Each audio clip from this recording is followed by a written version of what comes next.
Guys, good news guys para sa mga trainee na pupunta dito sa Japan or nasandito na sa Japan, no. Yung training ngayon guys ay 3 years na lang siya.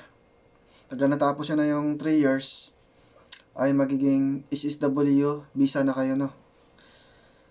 Saka yung baka magtanong kayo guys, yung kunyari natapos siya na yung training yun na 3 years, then may 3B na kayo.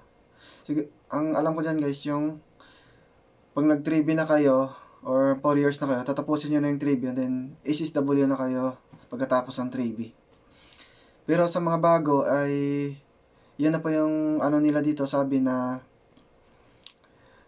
SSW na kayo pagkatapos ng 3 years. So maganda yun guys kasi SSW visa na kayo, no. Saka sa mga mag-apply dito guys, PM nyo lang ako guys kung saan kayo pwede mag-apply, no. Pero ganito na lang sasabihin ko na lang din sa inyo, no, kung saan kayo pwede mag-apply na agency dito. Disclaimer nga lang pala, hindi ako nagre-recruit dito ng agency. Nasabi ko lang kung saan pa ako galing na agency o saan ako nag-apply. Yung agency dito guys na pinaka-legit na applyan nyo at magandang agency po talaga to ay ang agency ng Ono Overseas Placement Incorporated or Ono Agency. Yun guys ang applyan nyo sa Pilipinas. Ano lang yan guys, ang address niyan ay sa Sampaloc, Manila. So may harap siya ng UST College, no.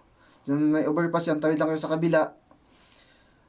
Katabihan siya ng Goldilocks, saka harap siya ng Starbucks. Yan pa yung agency dyan ng Ono Overseas Placement Incorporated, no. Maganda dyan guys, talagang inaayos nila, no. Saka yung pag-aaral dyan sa agency sa Pilipinas ay free. Yan po ay binabayaran na po ng hapon bago kayo mag-aral dyan. Kaya makakaalis kayo.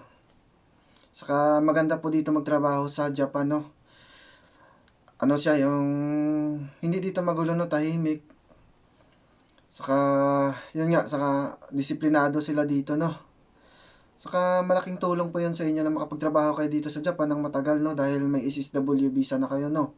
At saka pag na-okayhan pa yung SSW visa to, mas maganda. Pero sa ngayon po kasi yung SSW visa to ay mayroon siyang exam, no. Kailangan mapasa mo daw yung exam. Pero sana magbago siya na kagaya dati sa SSW1 na pag nandito ka na sa Japan, pag natapos mo na yung 3B na yung trainee visa or yung 3B ay exempted ka na sa exam na papunta sa SSW1.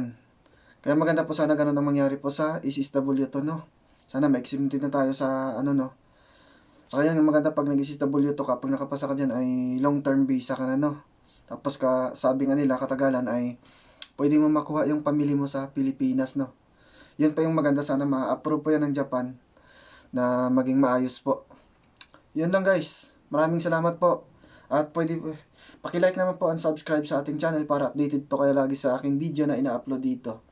Maraming salamat po sa inyo. Thank you po.